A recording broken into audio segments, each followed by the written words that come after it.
Mist drifted over the swamp in thick grey sheets, clinging to the lowland reeds and skimming the surface of dark waters. Margaret Clement stepped carefully along the muddy path, her boots squelching with each step. The hem of her once elegant skirt was damped, streaked with mud. Her wicker basket, nearly empty, hung at her side, while her free hand gripped the frayed edge of her shawl. This was her route to town, an isolated track cutting through the wetlands, the quickest but most treacherous path.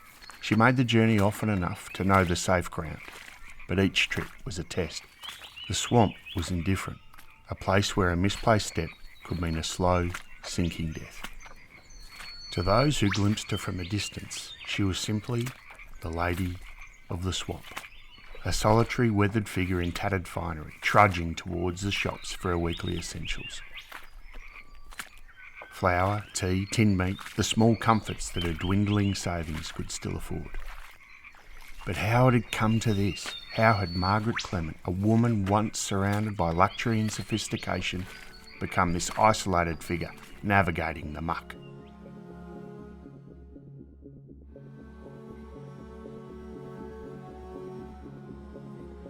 Welcome to Strewth, a podcast where we delve into the most perplexing mysteries Australia has ever witnessed. For our international listeners wondering about the peculiar title, Strewth is what Aussies mutter when confronted by something so extraordinary it leaves you gobsmacked. Derived from God's truth, it's what the old-timers would say before launching into a tale so bizarre the listeners might think they were spinning yarns. It's our way of saying, I know what I'm about to tell you sounds like complete nonsense, but fair dinkum, every word is true. In a country where truth is often stranger than fiction, Strewth is our verbal oath that no embellishment is needed when the facts themselves defy belief. And today's story, well, it's certainly a strange one. I'm your host, and today we're travelling to the lush landscape of South Gippsland, Victoria. Before this region became world famous for a recent mushroom poisoning incident that captivated international headlines, there was another mystery that haunted these rolling hills and wetlands.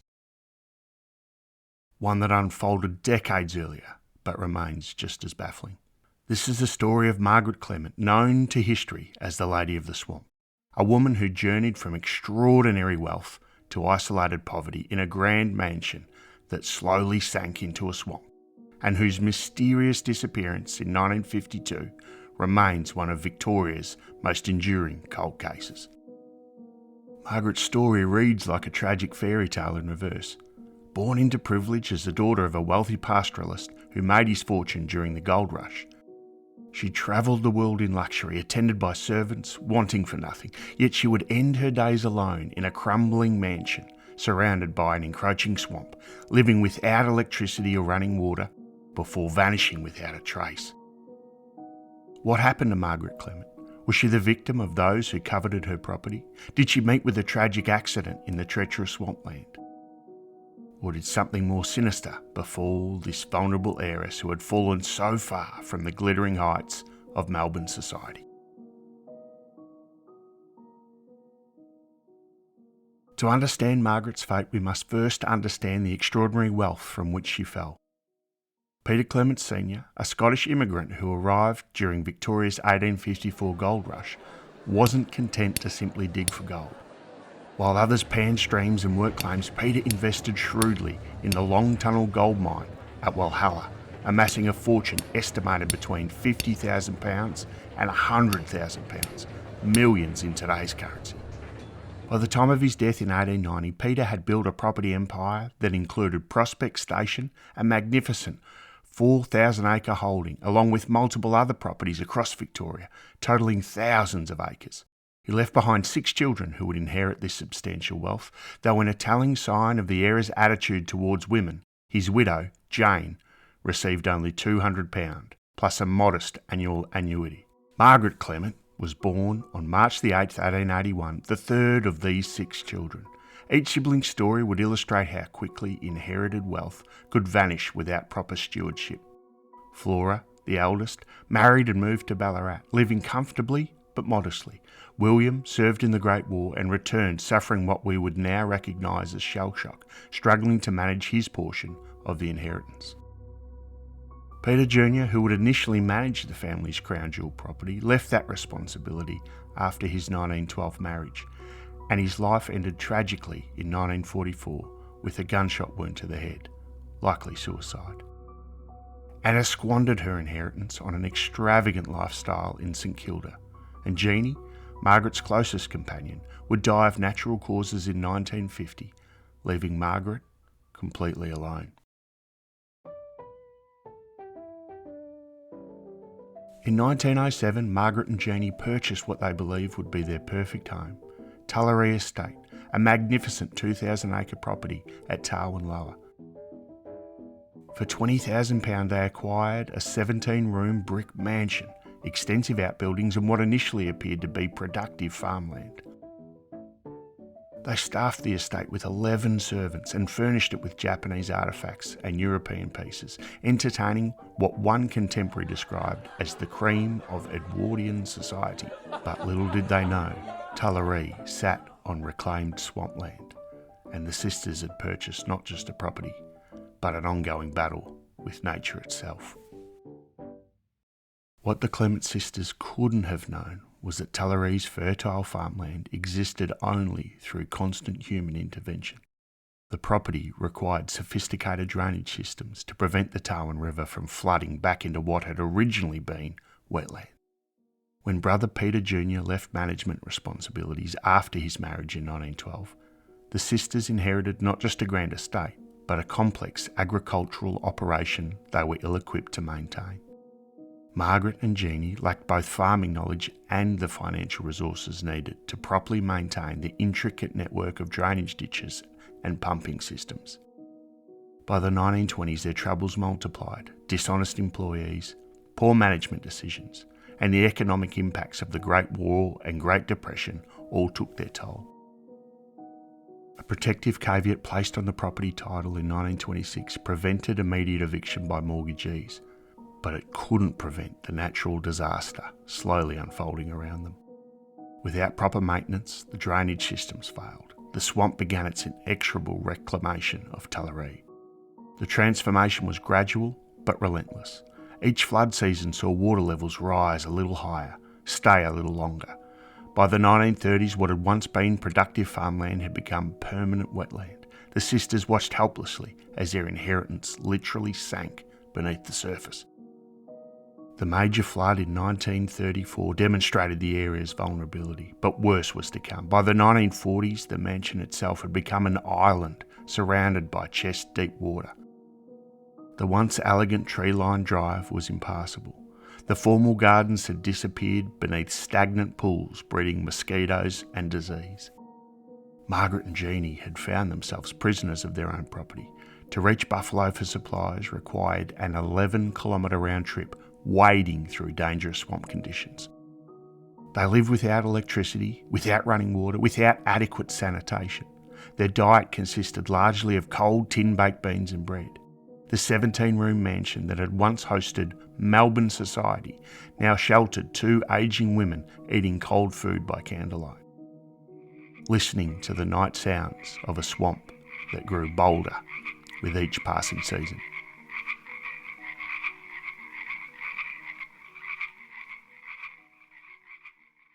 Local residents, remembering the glamorous women who had once entertained the district's elite, began referring to Margaret as the Lady of the Swamp, a title that captured both her former status and her current extraordinary circumstances. Following Jeannie's death in July 1950, Margaret faced her greatest vulnerability. At 71, she was entirely alone in the decaying mansion, dependent on the charity of neighbours and what remained of her dwindling savings. It was at this moment of maximum isolation that Stanley Russell Livingston ended her life. Stanley was no random opportunist. A former Footscray footballer, now working for the Country Roads Board, he lived with his wife Esme on a small farm at Menion. The couple had been observing Margaret's situation and Stanley approached her isolation with the calculated patience of a predator who understood exactly what he was hunting. The Livingstons presented themselves as concerned neighbours, offering friendship to a grieving woman who had few visitors and even fewer friends. Stanley would arrive with small gifts, assistance with minor repairs, conversation about local affairs, all the kindness that Margaret's isolation made precious beyond measure. But Stanley's true interest wasn't charity, it was property. Even in its swamped condition, Tullaree represented valuable land that could be acquired for a fraction of its potential worth. All that was required was removing the protective legal barriers and convincing a vulnerable elderly woman to sign the appropriate documents. The manipulation was methodical and legally sophisticated. Stanley engaged his own solicitor to arrange removal of the protective caveat that had been placed on Tullaree's title in 1926. This crucial legal protection, which had prevented creditors from seizing the property during the sisters' financial difficulties, was quietly eliminated. In 1951, Stanley convinced Margaret to sell Tullaree to him for just £3,000, with an additional £12,500 paid to discharge the outstanding mortgages. The total transaction appeared to be $15,500, but the reality was even more cynical. Stanley borrowed back $2,700 of the £3,000 he had supposedly paid Margaret, meaning his actual cash outlay was minimal. Even more manipulatively, Stanley arranged for Margaret to write a new will, removing her nephew Clement Carnahan as beneficiary. In exchange, Stanley promised to build a cottage where Margaret could live for the remainder of her life.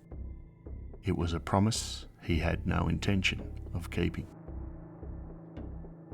The legal documents were signed, the transfers completed, and suddenly Margaret found herself no longer the owner of Tullaree, but merely a tenant dependent on Stanley's continued goodwill.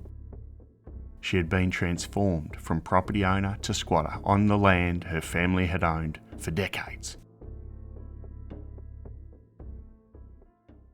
Margaret Clement was last seen alive on May the 21st, 1952. When Stanley and Esme Livingston called at Tullaree on May the 22nd and received no response to their knocking, they departed without entering the property. It wasn't until May the 25th that Stanley reported Margaret missing to the police, a 3-day delay that would immediately raise suspicions. The circumstances were troubling from the outset.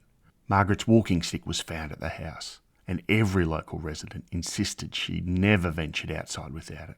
For a woman who had spent years navigating treacherous swamp conditions, leaving her essential mobility aid behind, it was inexplicable. Detective Senior Sergeant Bill Townsend was assigned to lead what would become one of Victoria's longest-running murder investigations. More than 100 people joined the initial search, including police, neighbours, and even an Aboriginal tracker.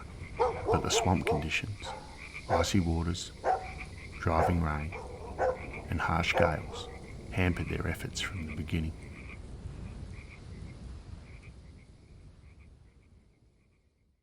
As the investigation deepened, disturbing evidence emerged.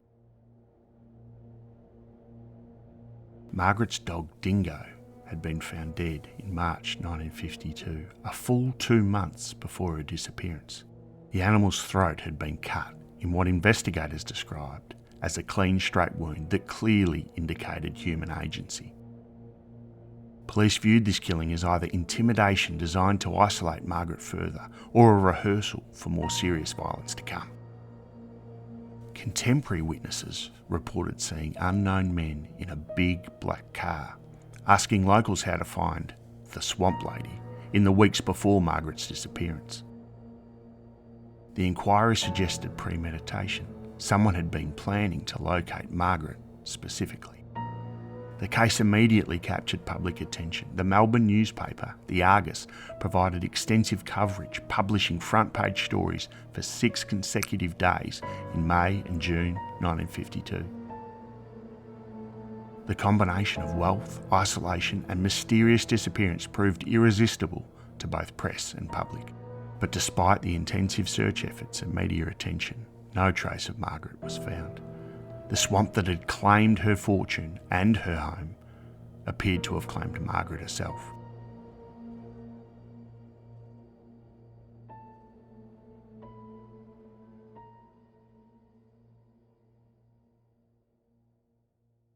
Margaret was declared legally dead on July the 29th, 1954, opening the way for a bitter legal battle over Tullery's ownership. Her disinherited nephew, Clement Carnahan, engaged prominent criminal lawyer Frank Galbelli to contest the 1951 will and property sale, claiming undue influence and questioning Margaret's mental capacity when she signed the crucial documents. The legal proceedings revealed the full extent of the Livingstons' manipulation and the extraordinary profits they stood to gain. Despite Chief Justice Sir Edmund Herring ultimately ruling in the Livingstons' favour in 1955, the couple's financial windfall raised persistent questions about their motives. In 1956, just 4 years after Margaret's disappearance, the Livingstons sold Tullery for £67,500, more than 22 times their purchase price, and representing a 350% return on their total investment. This massive windfall transformed Stanley into a very wealthy man, allowing him to relocate to Curtis Island, Queensland, where he lived comfortably until his death in 1992. The profits were so extraordinary that they seemed to provide clear motive for murder. But suspicion and legal proof are very different matters, and Detective Senior Sergeant Bill Townsend found himself investigating a case where the likely perpetrators had protected themselves with sophisticated legal manoeuvring. The investigation continued for 40 years, with Townsend maintaining the case files until Esme Livingston's death in 1993. Throughout those decades, disturbing rumours persisted. Esme reportedly told friends that she knew who had killed Margaret and feared that her husband would murder her too if she spoke publicly. But she died in 1993 without ever providing formal testimony.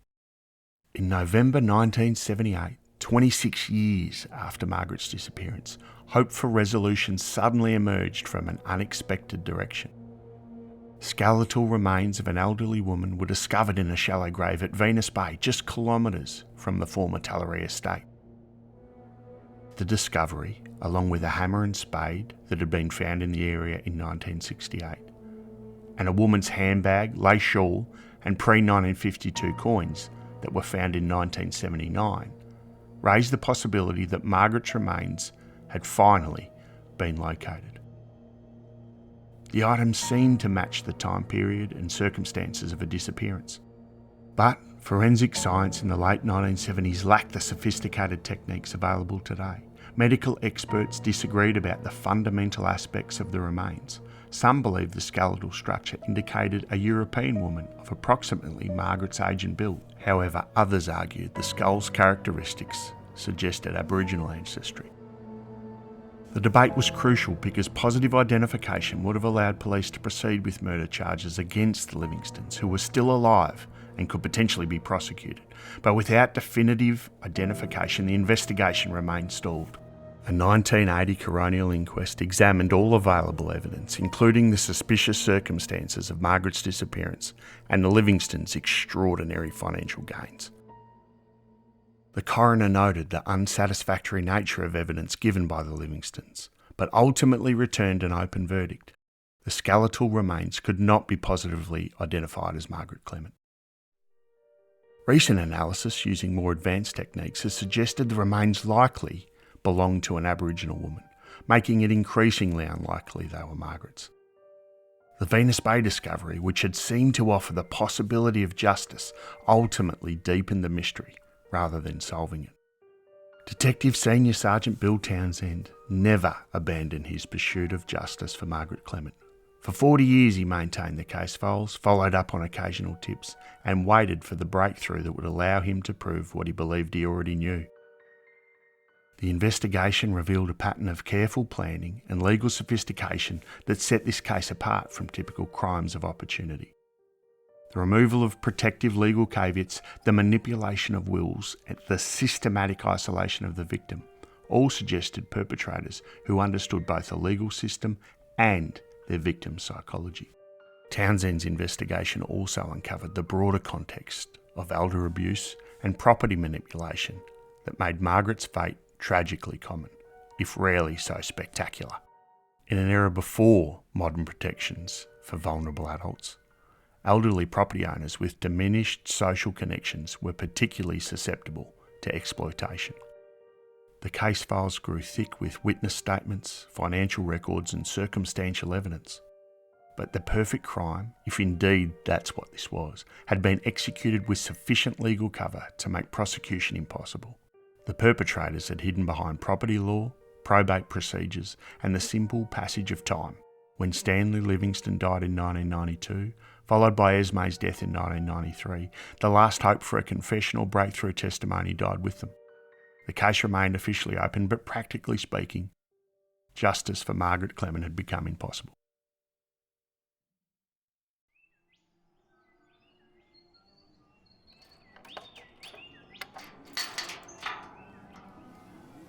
Today, visitors to the former Tullaree estate would find little to remind them of the swamp that once claimed the Clement sisters' fortune and possibly Margaret's life.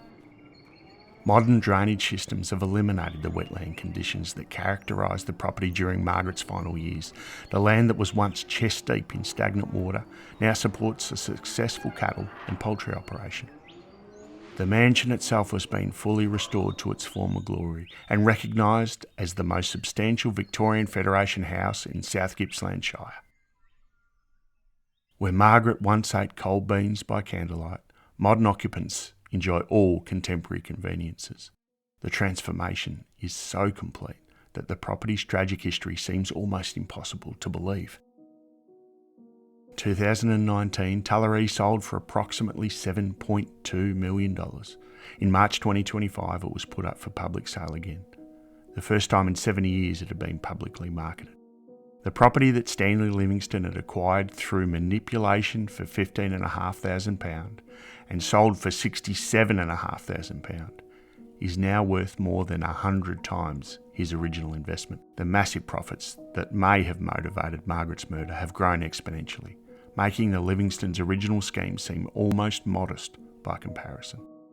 Yet this extraordinary appreciation also underscores just how valuable Margaret's property was and how much the Livingstones stood to gain from her disappearance. For Margaret's surviving relatives and those who remember her story, the property's transformation offers both hope and melancholy. The land has recovered from the environmental disaster that claimed the Clement fortune, but justice for Margaret herself remains forever beyond reach. The case of Margaret Clement has generated significant cultural interest over the decades. Richard Shears, an award-winning international journalist, wrote the definitive account in his book Swamp, Who Murdered Margaret Clement. His extensive research and interviews created what remains the most comprehensive examination of the case available to the public. The Australian Dictionary of Biography provides the authoritative academic treatment, though it notes somewhat controversially that Margaret was more certainly the victim of media frenzy than of any murder, a conclusion that many people who study the evidence would dispute. More recently, ABC Rewind produced a podcast series examining the case, and various true crime analyses have kept Margaret's story alive for new generations. Artists including Heather Shimmin and writer Janine Webb have found creative inspiration in the haunting image of the Lady of the Swamp, ensuring her story continues to resonate in Australian cultural imagination. The case, however, remains officially unsolved with an open verdict, though it no longer appears among Victorian Police's active cold case investigations. The last official statement came in 1997 when a Melbourne coroner described it as one of the great unsolved mysteries, but not one beyond resolution. But, as we know, resolution requires evidence, witnesses and time, all of which have worked against justice for Margaret Clement. So, as the mist rises over the reclaimed farmlands that once formed Tullaree Estate, I find myself thinking about Margaret Clement's extraordinary journey. From inherited wealth to systematic exploitation, from social isolation to probable murder.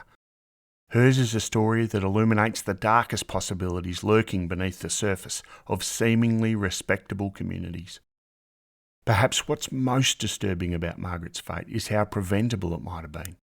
The warning signs were all there. The isolation, the financial vulnerability, the sudden appearance of overly helpful strangers with their own legal representation. But in 1950s Australia, protections for vulnerable elderly citizens were minimal, and the social networks that might have intervened had been eroded by years of swamp-imposed isolation. We may never know with certainty what happened to Margaret on May the 21st, 1952. Did she finally realise the extent of her exploitation and threaten to expose the Livingstons? Did she attempt to reclaim her property or her will? Or did Stanley simply decide that an elderly woman who knew too much about his manipulations would become an unacceptable risk? The swamp that claimed Tullaree has been drained now, the land reclaimed and productive once again. But somewhere in the wetlands of South Gippsland, Margaret Clement's remains may still lie hidden, preserved in the airless mud that claimed her home and possibly her life. The Lady of the Swamp took her secrets with her, leaving behind one of Australia's most compelling unsolved mysteries. Strewth, what a story.